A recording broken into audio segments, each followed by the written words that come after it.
Governor Hunt, Mr. Park, thank you very much for your extremely generous introduction. My friends, I'm very happy to be here with you. I think the idea of a state organizing a concentrated look on the critical issues of our day involving leaders and ordinary people statewide is extremely important, and I'd like to see this emulated in the other 49 states and maybe 159 other countries. In general, I think it's an excellent idea. And choosing the issue of global change, I think, is extremely important, because here's an issue where the risk is very high, the issue is removed from everyday life, the solutions cannot take place in the course of a year or two.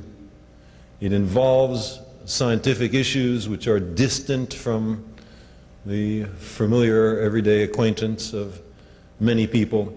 And for this constellation of reasons, it poses difficult public policy issues. My own involvement with the issue of global warming did not begin on this, well, I certainly began on this lovely world, but my interest in global warming began in the study of a different world, Venus, our nearest planetary neighbor. It's been my great good fortune to have not only witnessed, but to have participated in the historic first preliminary reconnaissance of the solar system in which we live. Beginning in 1962, when the United States launched the first successful interplanetary vehicle, Mariner 2, we humans, mainly Americans and Soviets, have sent spacecraft to visit all the planets known to the ancients, to our ancestors, and many other worlds besides. We have examined many dozens of other worlds, a few of them in great detail, having landed on their surfaces, and most flying by at great speed, but with instruments of enormous capability taking the data as we speed past. An enormous amount of important and interesting information has been acquired. The perspective that we get about those other worlds illuminates a wide range of science. One of the issues that I've been most focused on, concerned about, is the issue of life elsewhere. And it is certainly a fair summary to say that in these dozens of worlds, while we have many cases of pre-biological organic matter, the stirrings and intimations of life, if you wish, nevertheless, there is nothing, not the least hint of anything alive on those other worlds. I spent over a year, in a manner of speaking, on the planet Mars in 1976-77, after the Viking spacecraft, two of them landed on Mars. And we had an armory of instrumentation to look for life. There was nothing. Not a mouse, not a footprint, not a microbe, not even an organic molecule. The lesson is that you can have dozens of worlds, some of them of breathtaking splendor and beauty, without life on any of them. Life is something rare and precious. There is something extraordinary about the planet that we are privileged to live on, and in this peculiarly self-congratulatory way, about we ourselves. Life is rare. That's the lesson from exploring space. And the lesson from exploring time, if you look back in the geological record at the history of mass extinctions, is that there is no guaranteed tenure for any species, no matter how self-confident, on this planet. 65 million years ago, an event occurred which not only wiped out all the dinosaurs, but wiped out most of the species of life on Earth. This can happen to anyone. These explorations in space and time are a reminder or a warning to us that we cannot be guaranteed of our continued happy existence. It's important to understand our world, and I argue others as well. When we look at Venus, we find a world of roughly the same size, mass, density as ours, but a stunning difference. Two stunning differences. One is that there's a massive atmosphere, about 90 times the surface pressure of the air right here down on Earth. And the other is that the surface temperature is stunningly hot. The surface of Venus is at 900 degrees Fahrenheit, hot enough to melt tin or lead, hotter than the hottest household oven. And it's not because Venus is a little closer to the sun, because the clouds of Venus are brighter than the Earth is, and Venus reflects so much more light back to space relative to the Earth that it ought to be cooler, not warmer, than the Earth. Why is Venus at 900 degrees Fahrenheit? Because of the greenhouse effect. That massive atmosphere is made mostly of carbon dioxide, and a large amount of carbon dioxide can trap the heat and warm a planet. Warm it to certainly very uncomfortable levels. This is, I claim, a kind of providential warning to us. I'm not for a moment suggesting that there was once a species of Venusians who refused to drive fuel-efficient automobiles, and this is what happened to their planet. The story is, in fact, even more interesting than that, but I won't go into it here. But the lesson is not only that a greenhouse effect can exist, but that a large greenhouse effect can be exceptionally dangerous. So, for anyone who views our exquisite planet and hears the warnings of scientists and says, all this greenhouse stuff is just some theory, I ask them to reflect on the fate of the planet Venus, our nearest planetary neighbor. By the way, while I'm not going to be talking about it, or at least not much today, Mars is an example of what happens when you don't have an ozone layer. The reason we think that we could find not only no trace of life, but not even an organic molecule on the surface of Mars, is that Mars has a planet-wide ozone hole, so to say. Negligible ozone, ultraviolet light from the sun strikes the surface unimpeded. The surface becomes rich in fabulously oxidizing molecules, and they simply gobble up any organic matter that happens to be there. Mars is also a salutary warning to us, we who are pushing and pulling and tugging on a planetary environment which we still insufficiently understand. Well, many of you have attended the sessions today. I was privileged to be able to listen to a few of the extraordinarily interesting papers presented.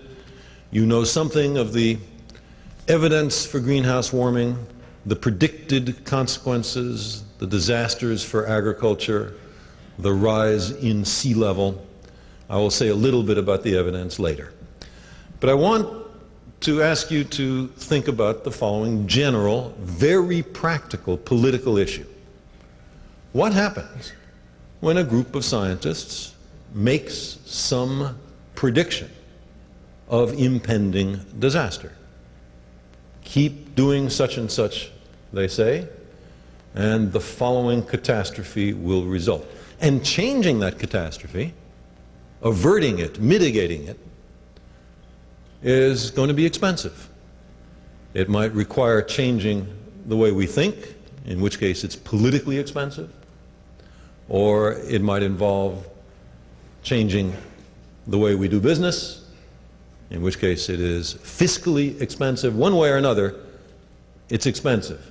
At what point do policymakers have to take this seriously? This is an issue that is extremely current today. And I'd like to just spend a few minutes on two examples from the rich cultural history of our species of policymakers and predictions of disaster, and I will reach to ancient Greece. Both of these stories can be found in the classic Greek literature, the first in Herodotus, the second in Aeschylus's play Agamemnon. They both are, at least in part, based on historical events. The first case that I want to tell you about is Croesus, king of Lydia. Apollo was the god of the sun, but in addition to being in charge of sunlight, he had another specialty, and that was being in charge of prophecy. Not just generalized prophecy, but systematic prophecy in human institutions called oracles, the most famous of which was the oracle at Delphi. And the way it would work is you would go to Delphi as a supplicant, you would bring some gifts for the priestess, who was called the Pythia. You would say what your concern is, and then from the Pythia, usually in a kind of trance, back would come the advice from the gods, or at least from Apollo.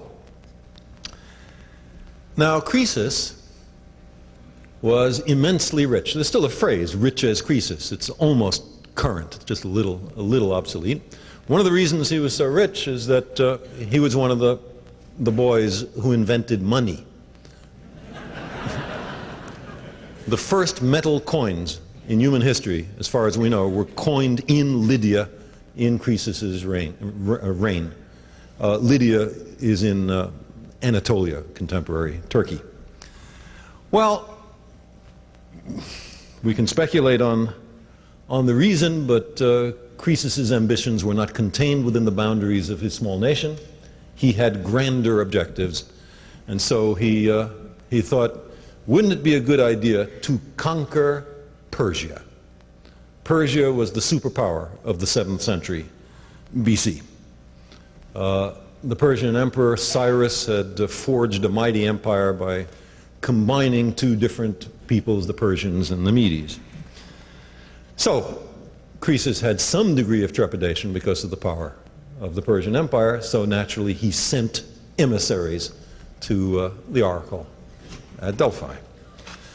And the question put by his emissaries on Croesus's behalf was, what will happen if Croesus makes war on Persia? And without hesitation, the Pythia, the priestess, answered, he will destroy a mighty empire. The gods are with us, thought Croesus. Time to invade. So he assembled a vast mercenary army, invaded Persia, and was promptly and humiliatingly defeated. And not only was Lydian power destroyed forever, but he, Croesus, was forced to spend the rest of his life as a sort of pathetic minor functionary in the Persian court. A hanger-on ex-king. It's a little bit like, this isn't a perfect analogy, but it's a little bit like the Emperor Hirohito living out his days as a consultant on the Beltway in Washington, D.C. Well, the injustice of it really got to him. After all, Croesus had played by the rules. He had asked for advice from the Pythia, she gave it to him, he acted on it, and look what happened. She had done him wrong. So, after mulling this over for some years, he sent another emissary to Delphi, this one bearing much less opulent gifts as was appropriate to his now greatly diminished station. And he asked, how could you do this to me? And here from Herodotus's history is the answer from the god. Quote, "The prophecy given by Apollo ran that if Croesus made war upon Persia, he would destroy a mighty empire. Now in the face of that, said the priestess, if he had been well advised, he should have sent and inquired again whether it was his own empire or that of Cyrus that was spoken of. But Croesus did not understand what was said, nor did he ask questions again, and so he has no one to blame but himself." So much for Croesus. Now, if the Delphic Oracle was just a kind of institutionalized scam to fleece credulous kings, then of course it would have needed excuses to explain away the inevitable mistakes. Disguised ambiguities are the stock in trade of oracles. Nevertheless, the lesson of the Pythia is germane. Even of oracles we must ask intelligent questions. Even, or especially, when they tell us what we want to hear. The policymakers must not blindly accept, they have to understand, they have to ask questions, they must not let their own ambitions stand in the way of understanding. The conversion of prophecy into policy must be done with care. And it seems to me this advice is fully applicable to the modern oracles, the scientists and think tanks and universities. Sometimes the policymakers ask them and the prophecy comes back. More often these days, the oracles voluntarily submit, even to those who never asked them. And then the policymakers, have to figure out, what will I do now? And since the modern oracles are deeply immersed in science and technology, it's very important for the policymakers and the people who determine who the policymakers are to understand science and technology. So this is on the one hand. Now I want to tell you on the other hand story, also from classical Greece. This is also about Apollo and also about oracles. This is the story of Cassandra, Princess of Troy. The event occurs just before the Trojan War begins. You know, the one that Homer wrote about. She was the smartest and the most beautiful of the daughters of King Priam, and Apollo, who, like all the Greek gods, was constantly on the prowl for attractive humans, fell in love with her, or at least that's the way the story is described. Oddly, this almost never happens in Greek myth, she resisted his advances. She was smart, she was beautiful, she was happy. Who needed Apollo? So he tried to bribe her. But what could he give her? She was already a princess. She had everything that she wanted. Apollo thought of something she didn't have. He promised her the gift of prophecy. The offer was irresistible. She agreed. Quid pro quo. Apollo did whatever it is that gods do to create seers, oracles, and prophets out of mere mortals. And then, after he had done that, scandalously, Cassandra reneged. She changed her mind. She refused the overtures of a god. Apollo was not amused. But he couldn't withdraw the gift of prophecy because whatever else you want to say about Greek gods, they keep their promises.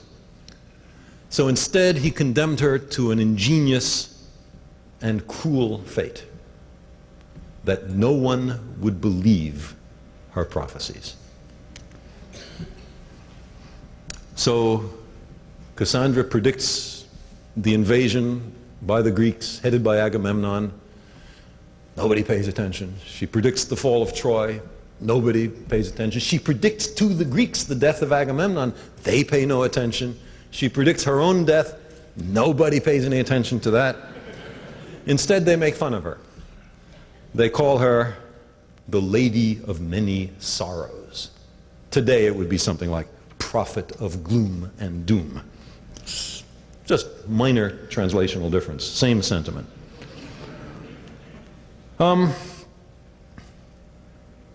I prophesied to my countrymen, she says, all their disasters. But they ignored her prophecies. They were destroyed. Agamemnon was destroyed, and soon so was she. Well, this resistance to dire prediction is very human, and we can certainly see it today.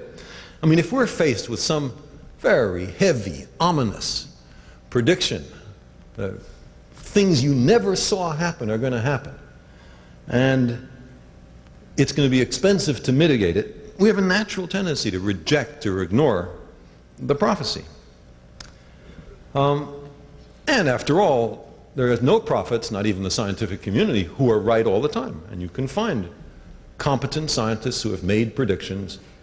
Supersonic transports will destroy the ozone layer, for example, that are just wrong. And so it's very easy to dismiss. Also, if the factors precipitating the anticipated catastrophe are long-standing, then the prediction is a kind of rebuke to us. How did we permit this peril to develop? Why didn't we see it beforehand? Why didn't we take political steps to prevent it? So these are uncomfortable ruminations that through our own inattention or inaction, some catastrophe is coming. Put it out of our mind. So this, or find a reason to reject it. This temptation to minimize, to dismiss, is something that psychiatrists know very well about. They have a technical name for it. It's called denial. Denial.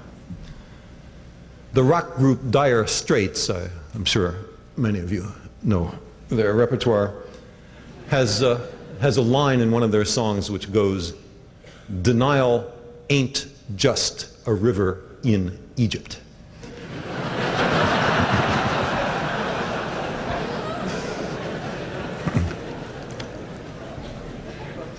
So these two cases, I claim, are the opposite poles of policy response to predictions of disaster.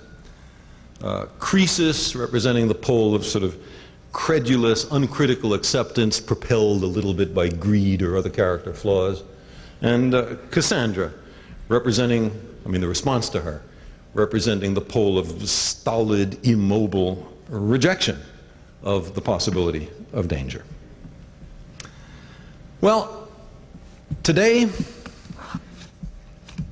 we have a set of such prophecies. And for all the average person understands, they could just as well have emanated from the Delphic oracle for all the fundamental understanding of the underpinnings there is. So it gets to be a kind of challenge, a battle between two arguments from authority. There's one bunch, they're sort of nice looking, they say it's worrisome. There's this other bunch, they're sort of nice looking, they say it's not worrisome. What'll I choose? Well, I'll choose the one that's most comfortable. I think we are much closer to the danger of Cassandra than of the danger of Croesus. Now, let me give a very brief statement of why I take greenhouse warming so seriously. Those of you who have attended the sessions this morning, this afternoon, have heard a much more detailed expert summary of these reasons. First of all, there is no question that such a thing as a greenhouse effect exists. I talked about Venus. This benign planet, looking exactly as it does here, but with no greenhouse effect, would be 20 degrees centigrade, that's what, 36 Fahrenheit, below the freezing point of water. With no greenhouse effect, this planet would be frozen solid. The oceans would be 3 kilometers of ice. A little greenhouse effect is a good thing. We owe our lives to the greenhouse effect. No greenhouse effect, we would never have come into being. The principal greenhouse gases are water vapor and carbon dioxide. Now, there are some minor constituents, methane, oxides of nitrogen, and chlorofluorocarbons, which go by the brand name freons. And they are an especially interesting aspect of this because they are wholly man-made.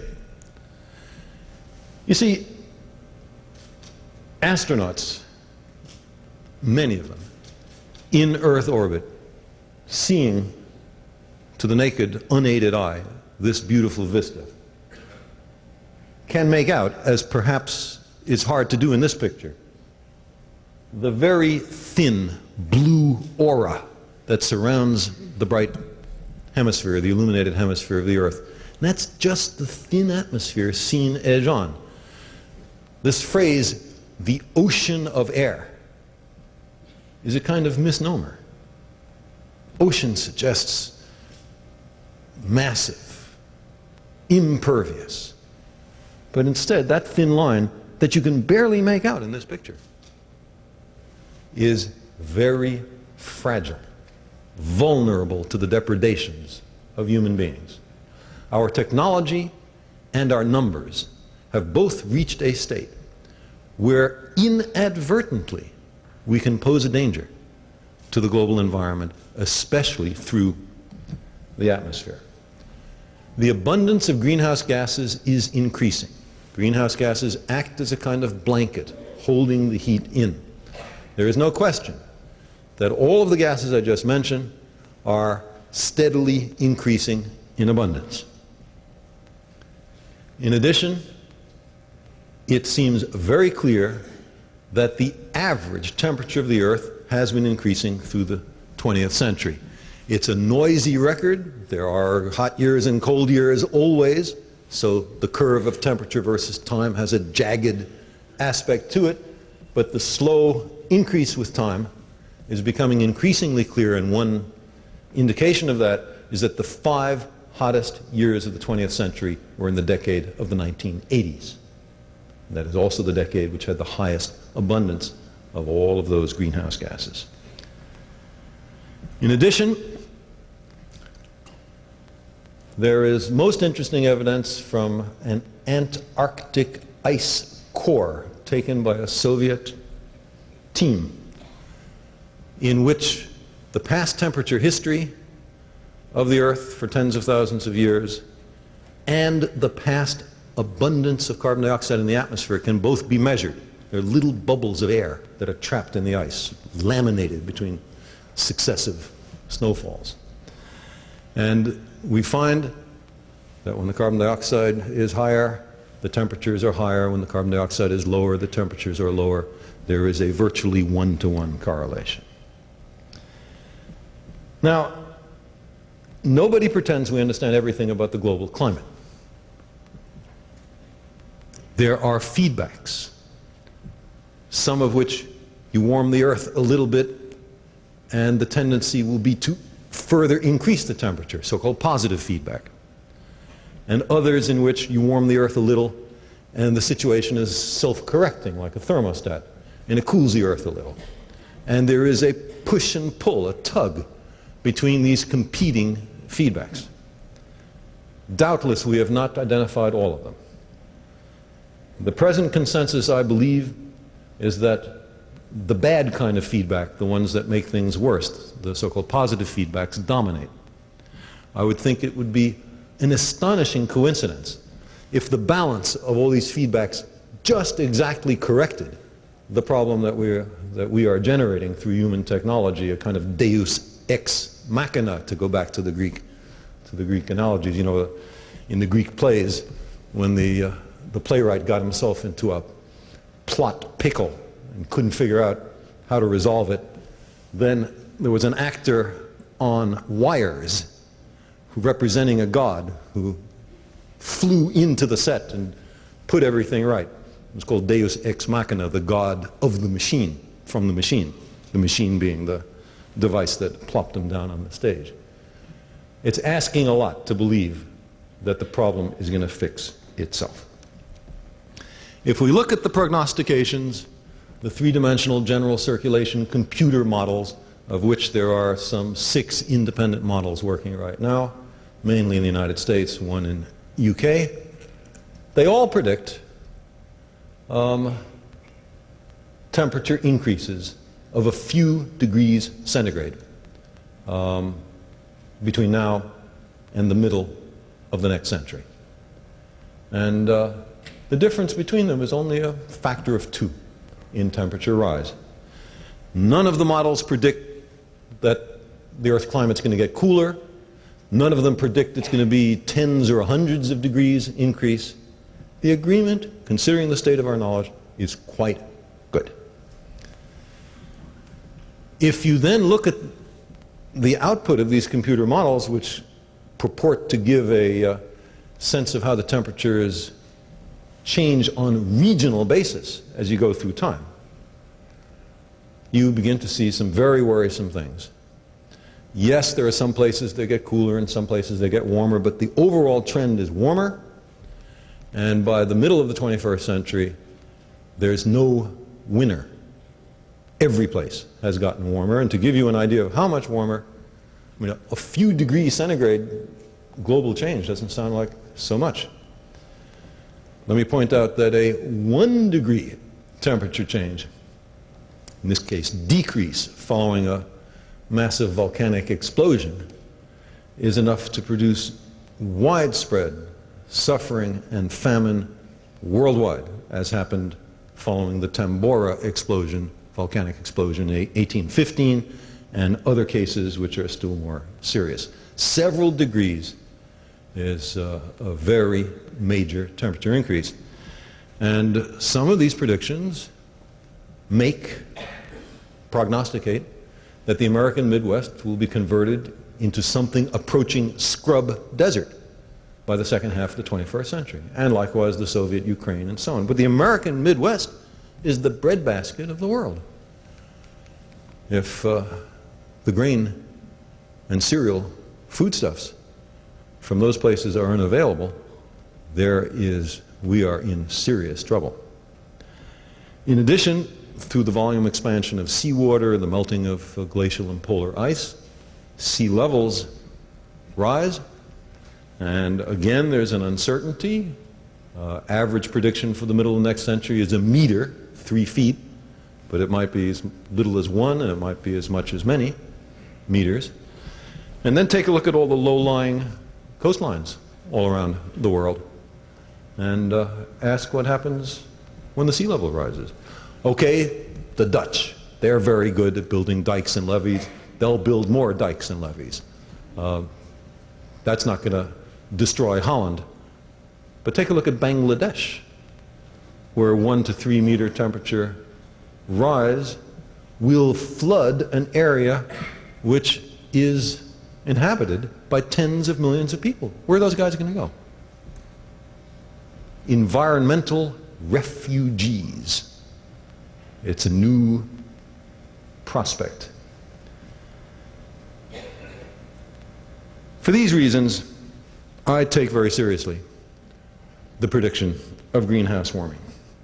Now, there are policy makers who would like to respond as follows, and you have perhaps seen this sort of opinion in the pages of, naturally, the editorial page of the Wall Street Journal. That's the first place to expect a complaint about having to change anything. It's too uncertain, they say. This is serious stuff. There are a few scientists with computer models, and who can be sure that they know what they're talking about? And you want us to turn everything upside down because some scientists say that things are going to get a few degrees warmer? It's a few degrees warmer on the stage than it is in the audience. You don't see any catastrophe up here, do you?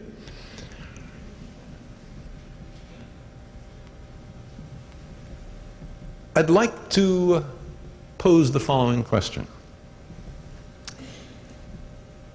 Imagine this kind of thinking back in the height of the Cold War. You know, the United States, so let me ask a question. How much money do you think the United States has spent since 1945 on the Cold War? Sometimes I ask this question and from the back of the audience comes an answer, billions and billions. A huge underestimate, billions and billions. The amount of money that the United States has spent on the Cold War since 1945 is approximately $10 trillion. Trillion, that's the big one with the T. What could you buy for $10 trillion? The answer is you could buy everything in the United States except the land. Everything. Every building, truck, bus, car, boat, plane, pencil, baby's diaper. Everything in the United States except the land. That's what we've spent on the Cold War. So now let me ask, how certain was it that the Russians were going to invade? Was it 100% certain? Guess not, since they never invaded. What if it was only, let's say, 10% certain? What would advocates of big military buildup have said? They would have said, we must be prudent. It's not enough to count on only the most likely circumstance. If the worst happens and it's really extremely dangerous for us, we have to prepare for that. Remote contingencies, if they're serious enough, have to be prepared for. It's classic military thinking. You prepare for the worst case. And so now I ask my friends who are comfortable with that argument, including the editorial page of the Wall Street Journal, why doesn't that same argument apply to global warming? You don't think it's 100% likely? Fine, you're entitled to think that.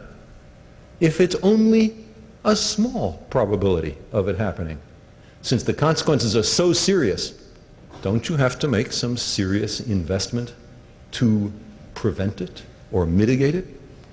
I think there's a double standard of argument working, and I don't think we should permit it.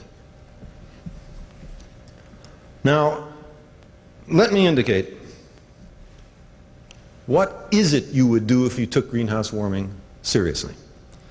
And what I'm going to try to argue is that virtually every one of the things that you would do to ameliorate greenhouse warming make sense on completely separate grounds.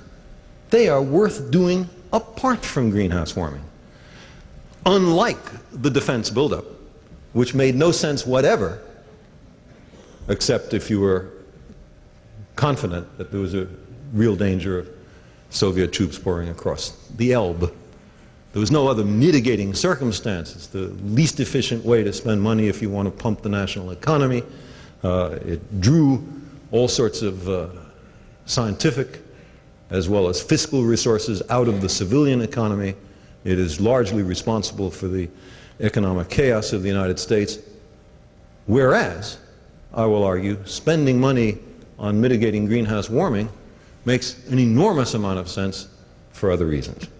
What are the mitigating steps? First, the greenhouse gas that is increasing most steeply is these CFCs, chlorofluorocarbons.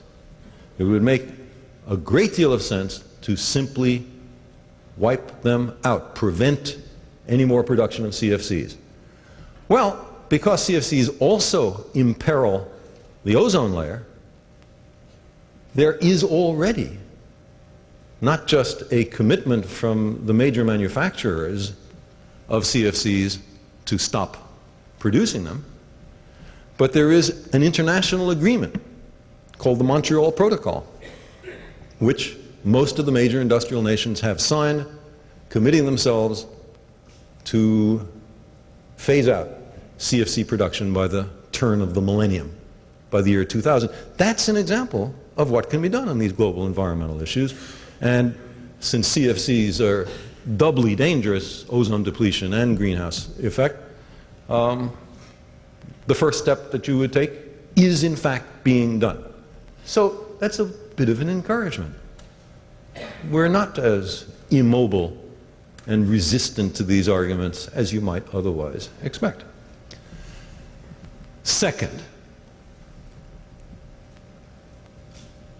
energy efficiency. If you can get more power to a house from a given power plant, then for a given amount of energy expenditure, you put less carbon dioxide up into the atmosphere. Obviously, you're doing something important for greenhouse warming. 1/3 of the carbon dioxide that is generated in the United States, the worst CO2 polluter on the planet, by the way, comes from automobiles. Why do we permit automobiles that get 15 to 25 miles a gallon when the technology exists for automobiles that get 60 to 100 miles a gallon? That's not a step which will bother anybody except possibly adolescent young men who need to have extremely rapid acceleration for psychological reasons of their own. For all practical purposes, much greater fuel efficiency in automobiles is perfectly possible.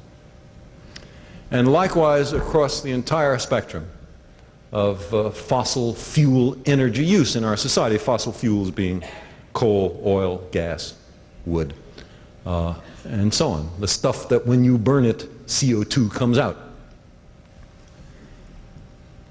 The third thing you might want to do is to seek alternative energy sources, alternatives to fossil fuels.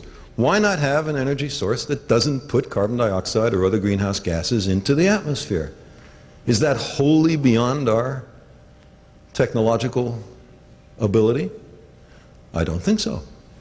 And while there are a number of alternatives, some of which work in some places, some geographical locales and not in others, the mix looks very promising. I'm talking about tidal, geothermal, wind, and especially solar power. You know, this solar power issue is very interesting, and it has a strong political point. Maybe you remember Jimmy Carter when he was in the White House. For the young of heart in the audience, this was an early American president who preached energy efficiency. And one of the largely symbolic gestures which he did was to install a solar thermal heater in the roof of the White House to make some warm water for presidential showers. And I've forgotten what the fraction of the White House's own energy budget it accounted for. Maybe it was 15, 20%, something like that. But it was a kind of step in a direction which certainly, from what we've learned subsequently, we need to go. The next president of the United States was Ronald Reagan, and one of the first acts upon entering office was to rip the solar thermal converter out of the roof of the White House. And one of the early steps taken in his administration was to enormously reduce funding for solar and other alternative energy sources. We lost 10 years. Despite that, the progress in solar energy technology has been steady and impressive. And if you were to levy an environmental tax on the burning of fossil fuels to pay for the additional burden on the society from the increase of the greenhouse effect, even today, solar energy would be economically competitive with fossil fuels. And if we were to spend some significant amount of research money on solar energy, the price per kilowatt hour would certainly go down. There is a natural issue about what about nuclear energy. Fusion power, which maybe we will have in another few decades, is in principle clean as far as greenhouse gases go, but there is a variety of radioactive waste and other problems which have to be dealt with. Fission power, the kind of power plants we have today, some people believe are a suitable stopgap between fossil fuels and whatever it is that we're going to have as the alternative later on. In my view, there are some conditions which have to be satisfied by fission power plants. They have to be safe. Chernobyl certainly reminds us of that. They have to be cost effective, and the prices have soared through the roof.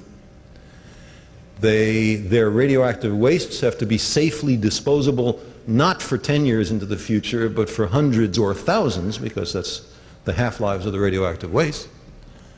And the fourth criterion I would use is that they must not produce weapons-grade uranium or plutonium, for separate topic, so as not to encourage the nuclear arms race. The burden of proof that fission power plants satisfy those criteria is on the shoulders of those who advocate it. I am not convinced that there's any fission power plant that satisfies those criteria. If there is, then maybe it makes sense as a stopgap. If not, we're in a tighter squeeze, and it's even more important that we spend money on the development of alternative energy sources. Now, another thing you could do is plant trees. A tree is an engine for taking carbon dioxide out of the atmosphere. It does it. It's not the only thing a tree does, but that's one of the things that trees are good for, and it's especially relevant to this issue. Plant forests. That seems to be good advice to mitigate greenhouse warming. Instead, the human species is destroying forests, and we're doing it at a rate of 1 acre of forest every second. Think of that. There goes an acre, there goes an acre, there goes an acre, there goes an acre. We're doing something immensely stupid. And then finally, and maybe the most important of all of the ways of mitigating greenhouse warming, is to deal with the world population crisis. Every human being has a right and a wish to a certain minimum way of life, and that involves cooking food. Carbon dioxide goes into the atmosphere. And all the other things that you do in your job, many of which involve more greenhouse warming. If we continue exponential population growth, it will overwhelm any of the other measures that I've been talking about, no matter how seriously they are approached. Now, what does it take to make some dent in population growth? Some people have the idea that all you have to do is just make birth control, apparatus, device, pharmaceuticals available, and that's the issue. But that's not the issue. It's not that people, poor people, the billion poorest people on the planet, are too dumb to understand that they shouldn't have more children. That's not the issue. The issue is they are so poor that more children is a kind of social security to provide for their old age. More children is a way to have cheap labor to help with whatever dismal task on the little plot of land they work or whatever it is they're doing. That otherwise they couldn't afford. Having children is not the, having lots of children is not the cause of poverty, it is the consequence of poverty, although the causality arrow goes both ways. And the clear indication of how this works is what has been documented all over the planet called the demographic transition.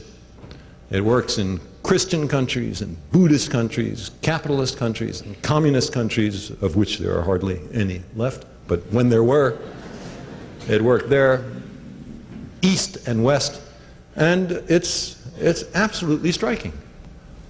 When the per capita income is very low, people have lots of children. When the per capita income rises to a pathetically low level by American affluent standards, but still higher than a lot of people have, the population growth rate automatically decreases. People then see that they can provide in a minimal way for their future. They have some discretionary capital which they then want to spend on something, and their cost-benefit analysis then works out so that they have fewer children. And maybe we can think back to our great-grandparents and remember what size families were common then, and think of how much larger it was than today. Is that because they were too stupid? It's not. They made another kind of choice. Now, let me quickly run through, again, this list and just remind you of why each of these steps makes sense by themselves, even apart from greenhouse warming. Cut out the CFCs, we've already talked about that. That protects the very fragile ozone layer. Greater fuel efficiency.